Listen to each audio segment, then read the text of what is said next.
when Paul invited me, he gave me a mission impossible. That is to say something smart, succinctly, in 10 minutes after two great minds. So in 10 minutes, I would try to do, hopefully, something that would add a little perspective to our discussion today. When we heard Kishore and Suchi, they clearly laid out the world we're in.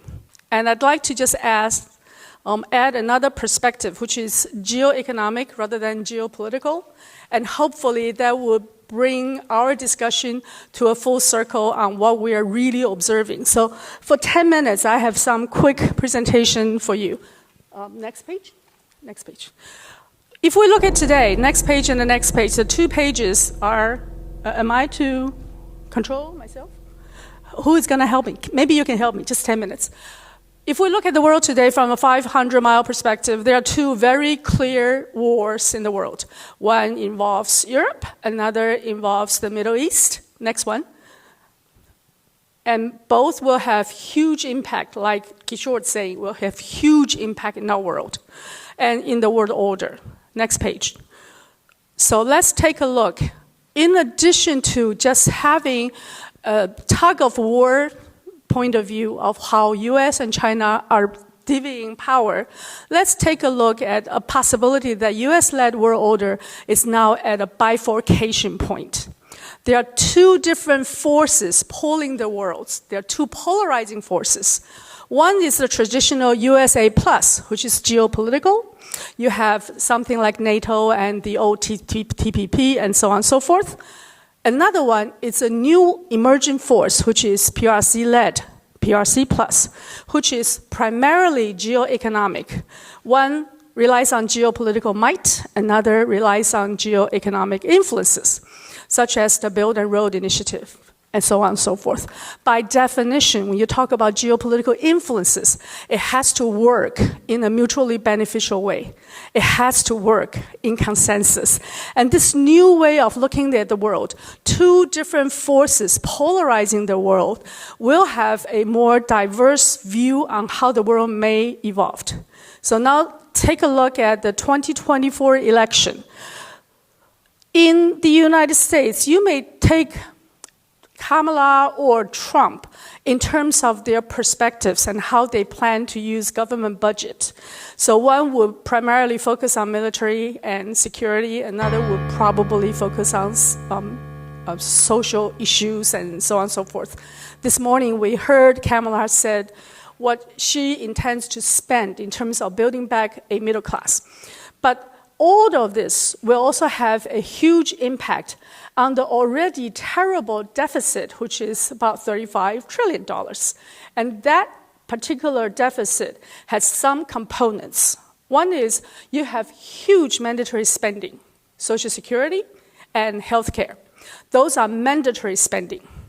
Then after the mandatory spending, you do debt service and you have some discretionary spending. So where would you spend the discretionary spending would have a lot to do with the rest of us in terms of the world. And they would also have differential impacts on the United States domestically. Some would impact the rich, the haves, and some would impact the have-nots, the middle class to a lower middle class. So let's tie everything together. Yesterday, Peter Peterson is one of the foundations that I look at all the time. They issued a recent analysis from the Penn-Wharton budget model saying that the expected program by Kamala would increase the U.S. deficit by $1.2 trillion in the next 10 years, and the program by Trump would increase the deficit by $5.8 trillion in the next 10 years. So this is an economic perspective. This will impact how America can and would execute their geopolitical or geoeconomic programs. Next page, please. So I'm trying to lay out some more complicated things to make your life more interesting. In addition to the existing Pax Americana, which we all understand has a world order or the rule-based order primarily decided by the United States, the world is evolving into a multilateral order, and at least there are 2 major factors. One is the regional and multinational associations or alignments are getting increasingly more powerful. Starting from RCEP to BRICS, to G20, to Shanghai Cooperation Organization, and to other regional organizations in the Gulf, in Africa, in Americas. So the regional forces are coming back, and by definition, it's the beginning of a multilateral order. The other one is the emerging hub and spoke alignments, not only with the United States as the hub, but also China as the new hub, which is the geoeconomic order. So the world is now a little bit more complex. The next page. Let's make it even more complex. There are new drivers moving our world forward. Technology and manufacturing capacity is changing, especially for digital AI migration, for the EV and the entire energy transformation, and the next frontiers. Nuclear fusion, quantum computing, space, and deep space. All of these are moving in front of our eyes. Then the second new drive is the world trade and new capital market is changing.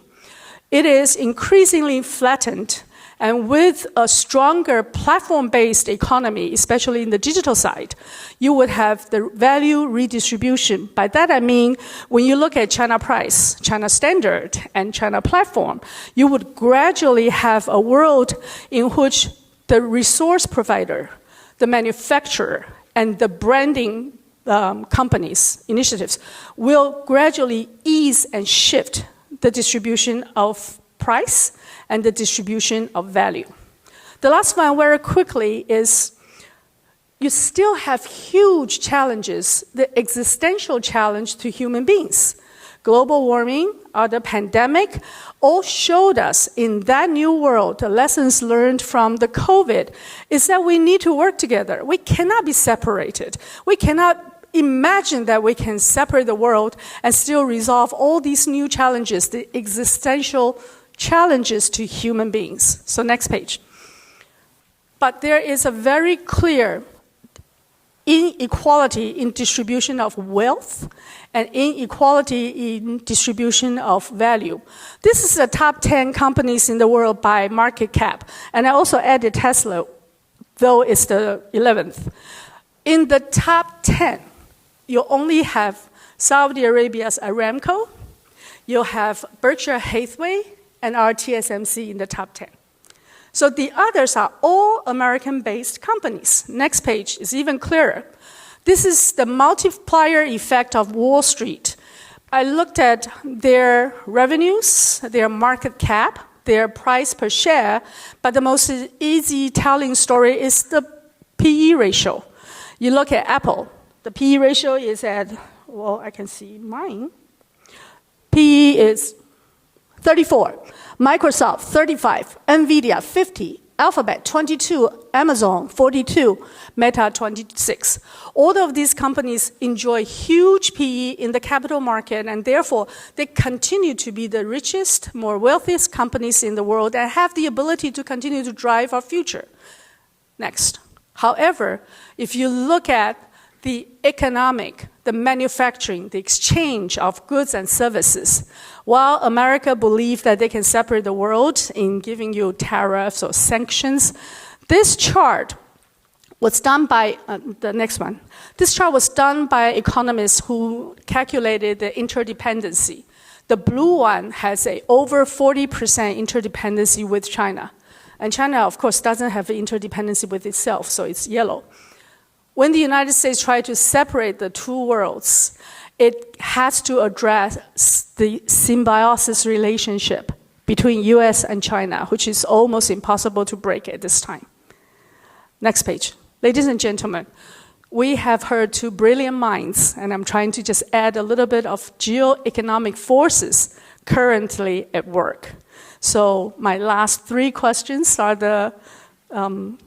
to the brilliant minds and to the floor. With the two wars still in progress, can or how can Asia remain as a safe haven? Because Kishore kept saying we are living in the Asian century. And people sometimes branded him as pro-China. And I always think of Kishore as someone who is pro-Asia.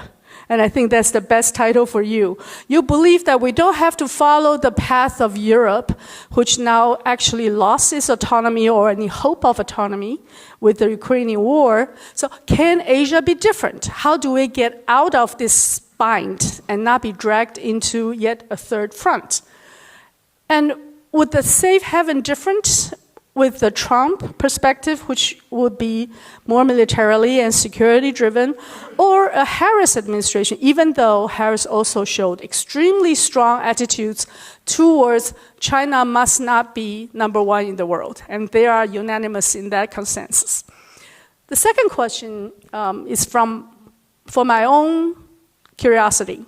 While I promote geoeconomic forces as the new order and believe that it would eventually, quote unquote, eventually overtake the primacy of geopolitical forces, because if you look at the world, political elites always believe that they can dictate the world while economic elites and the world they created become our way of life.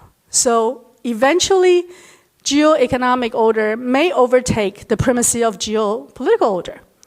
However, all the signs in our recent history seem to be on the opposite side. Trade and technology are weaponized, and all the world economic order as we believed in the first decade of the 21st century, that everybody went into WTO, have now been dissipated and have been separated into different orders. So are we being too optimistic, or are we simply being stupid? The third one is for everyone, especially we're talking about U.S. election today. U.S. is now the singular regional hegemon. This is Mearsheimer's thesis, right?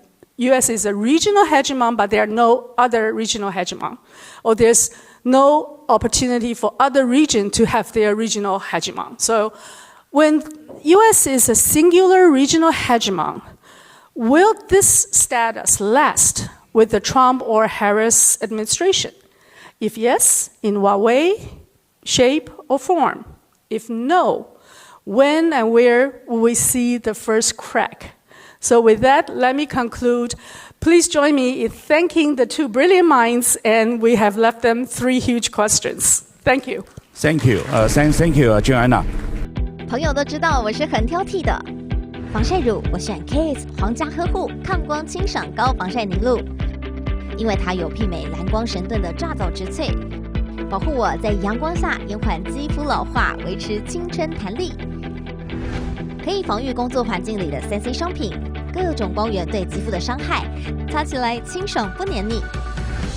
我特别喜欢它做到海洋友善。365天，天天抗光抗老化，是我的保养日常。你呢？呵护您，呵护全家人，专属你的 Chien Royal Care 抗光清爽高防晒凝露。